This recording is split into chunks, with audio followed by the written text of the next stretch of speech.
Welcome to the Abstract Blood Type Wellness Podcast, where the right play meets purpose and flavor finds faith. Blood type balance, mind, body, whole. Feed your spirit, that's the ultimate goal. We season for life, body, soul. Greetings and welcome back to the Abstract Blood Type Wellness Podcast.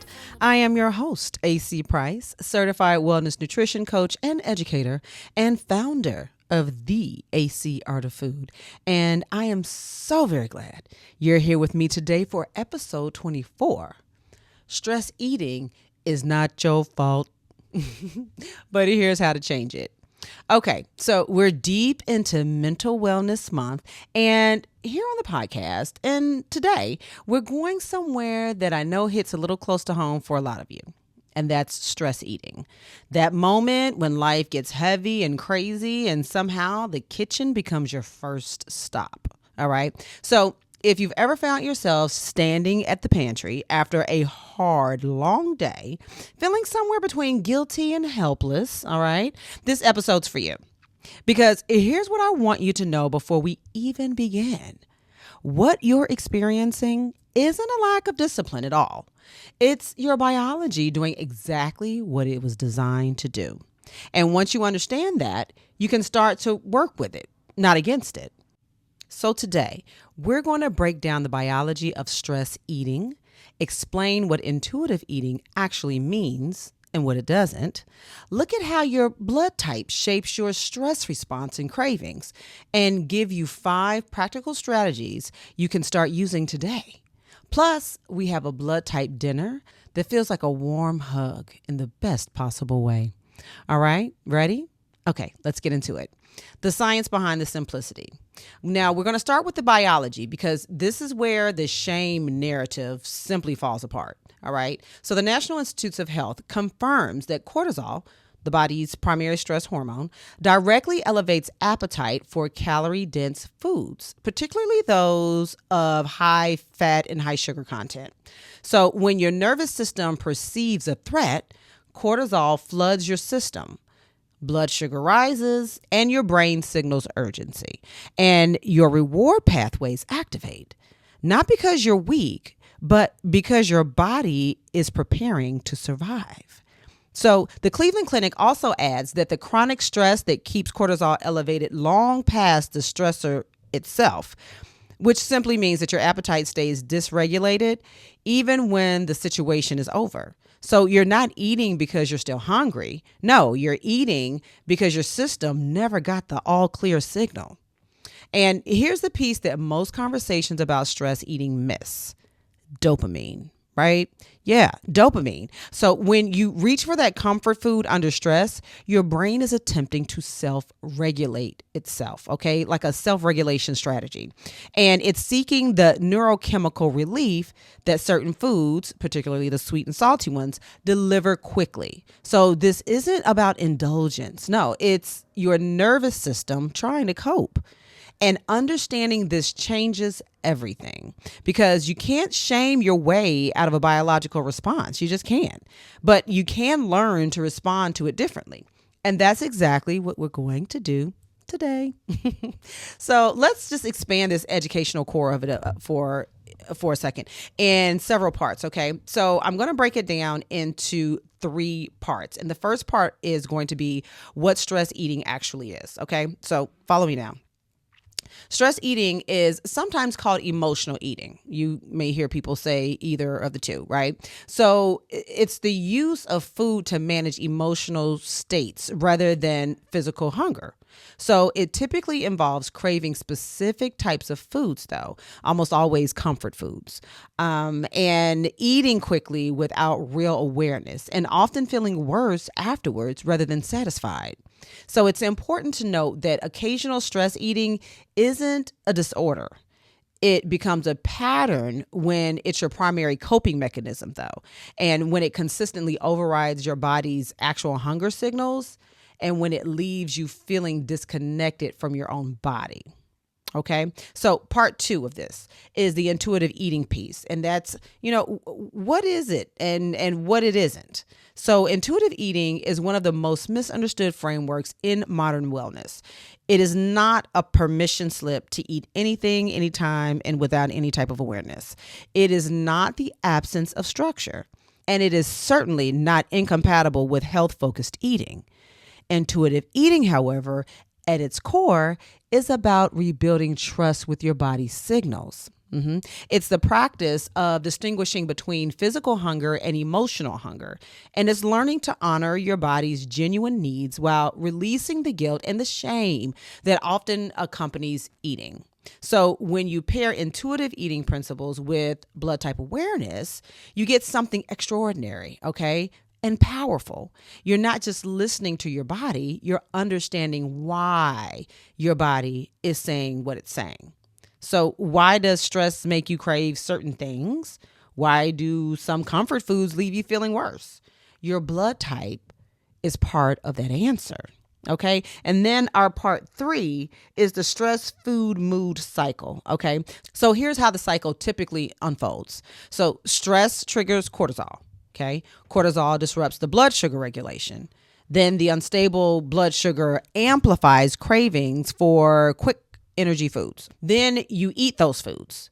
You feel a momentary sense of relief, but then blood sugar spikes and then it crashes. You feel worse, more anxious, more depleted, and the cycle just simply begins again. All right. And so you find yourself on this hamster wheel, okay, of just this stress food mood cycle.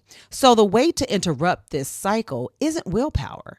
It's pattern recognition, body awareness, and having the right tools within reach before the moment of craving even hits. And that's what we're building today. Yep. So here's the blood type personalization. High cortisol, high intensity blood type O's, okay, are the most robust cortisol response of all the blood types. So when stress hits, your body goes into full activation. Fight or flight is not a metaphor for you. It is a biological reality. Okay. And this means that you tend to crave protein and dense, hearty foods under stress. And you may even feel a physical restlessness that makes, sitting with emotions difficult. And then stress eating patterns often look like reaching for salty, savory, high protein foods or comfort carbohydrates that your system just simply doesn't tolerate very well, like wheat and corn. So the key for you is to keep clean, satisfying protein accessible so your body has a better option when cortisol spikes. And movement is your most powerful cortisol reset. A brisk walk or quick workout can do more for your stress appetite than any food strategy. All right. So remember, we're avoiding that wheat, corn, dairy, cucumbers, and avocado. I know. And keep easy proteins within reach, like your hard-boiled eggs, turkey slices, nitrate-free. Handfuls of seeds are fine. And when you feel the urge to reach for something, move first whenever possible, okay, for that quick workout. Now, for my cortisol sensitive, digestively reactive blood type A's, have a naturally lower cortisol threshold, which simply means you're more emotionally and physiologically sensitive to stress. Your nervous system stays activated longer after a stressor passes, and this shows up in your digestion before you even realize you're stressed. So that bloating, stomach tightness, and appetite suppression followed by cravings are all classic type A stress patterns. And your stress eating tends towards sweet, carbohydrate-rich comfort foods. But the good news is that plant-forward eating and fermented foods genuinely support your cortisol regulation. See, your biology and your best food choices are aligned. So herbal teas, particularly chamomile and tulsi, are going to be powerful nervous system supports for that type A. So mindful, slow eating isn't just a luxury for type A's. No, it's metabolic medicine.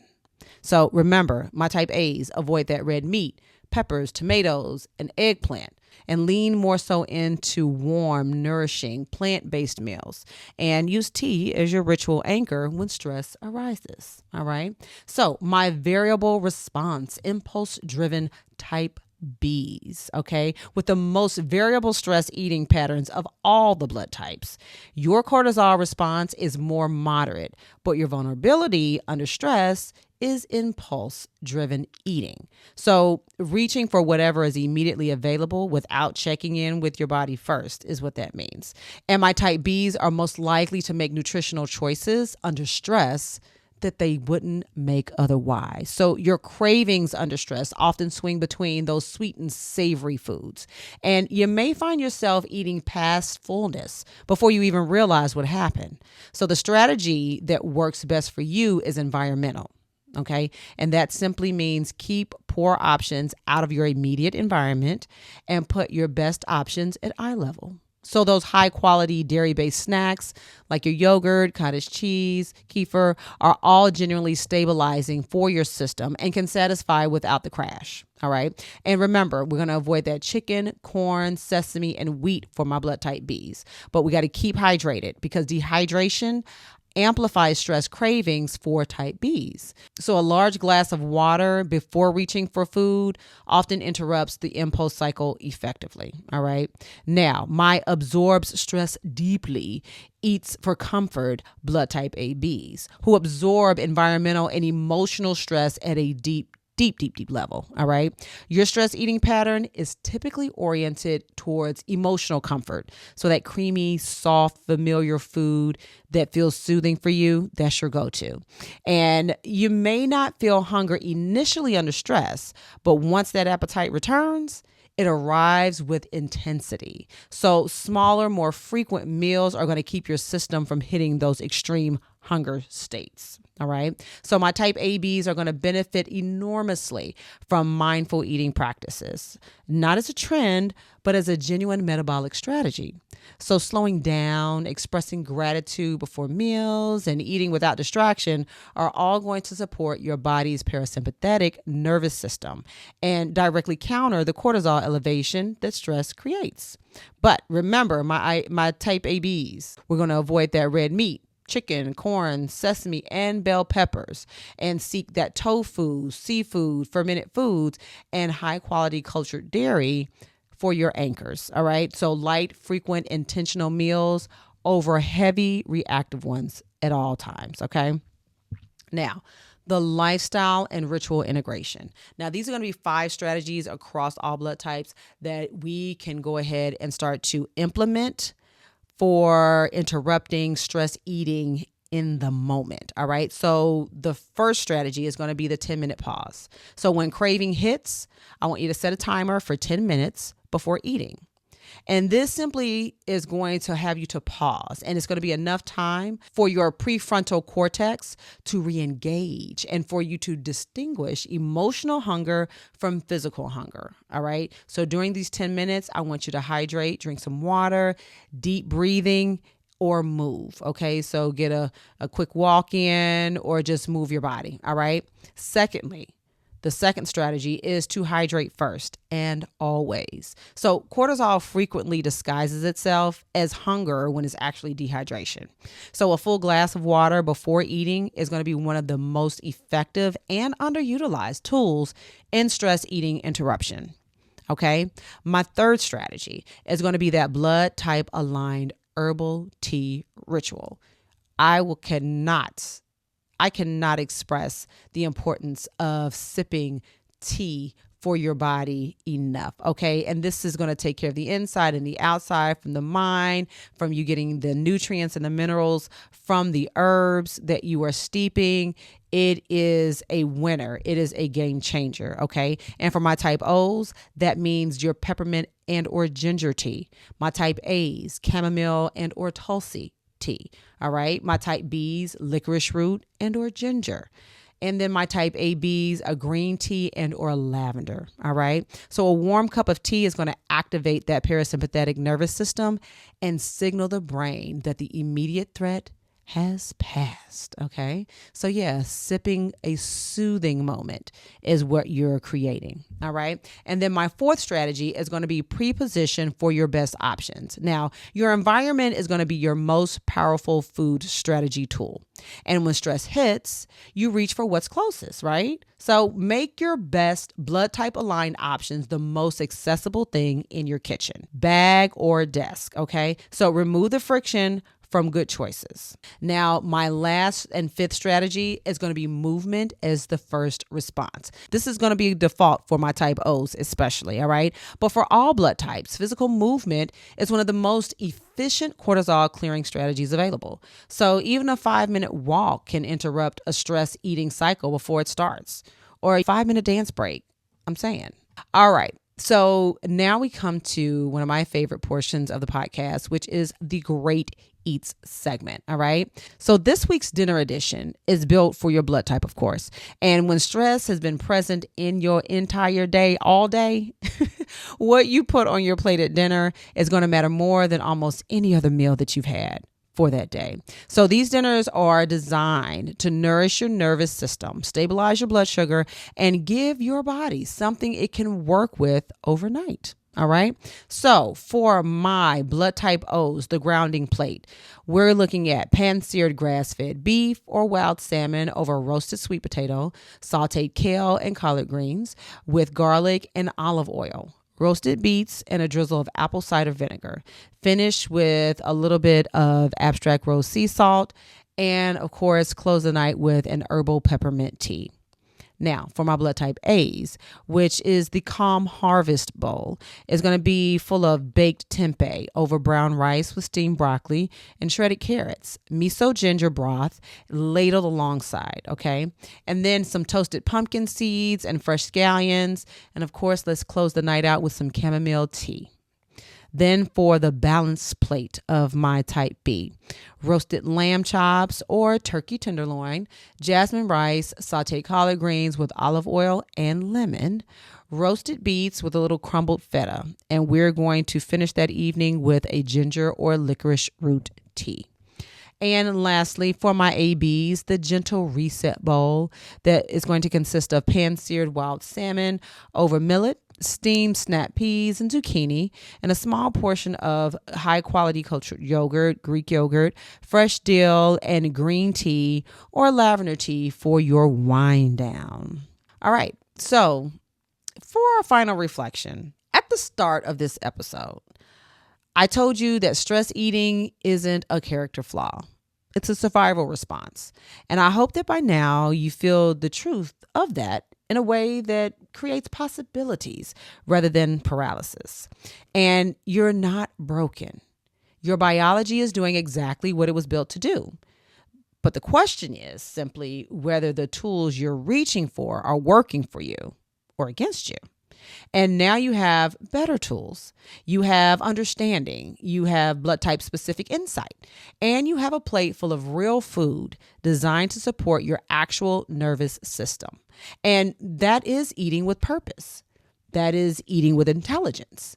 And that is honoring the biology you were born with. And when stress rises, and it will, with the world we live in today, it absolutely will. That is one thing I can guarantee. But now, knowing what you know, you can do better. Pause, hydrate, move, and nourish. And meet yourself with grace instead of judgment. All right? Because stress is not going anywhere. But your relationship with food under stress can change completely, permanently, and in a way that actually feels good. So that's not a promise I make lightly either, okay? That's the work. And if today's episode opens something for you in any way, I want you to take the next step. I want you to subscribe to the Abstract Blood Type Wellness Podcast, this one you're listening to right now, so that you never miss an episode in this mental wellness arc or any season to come, all right? And when you're ready to go even deeper, I want you to visit my website, acrtofood.com, and start with our free culinary health assessment right there, available on the homepage. And it is the clearest starting point for understanding exactly how to feed your biology. And from there, you can explore the Blood Type Wellness one-on-one starter kits, our wellness coaching and memberships, custom meal plans, and healing tea blends. All right, there's that tea again.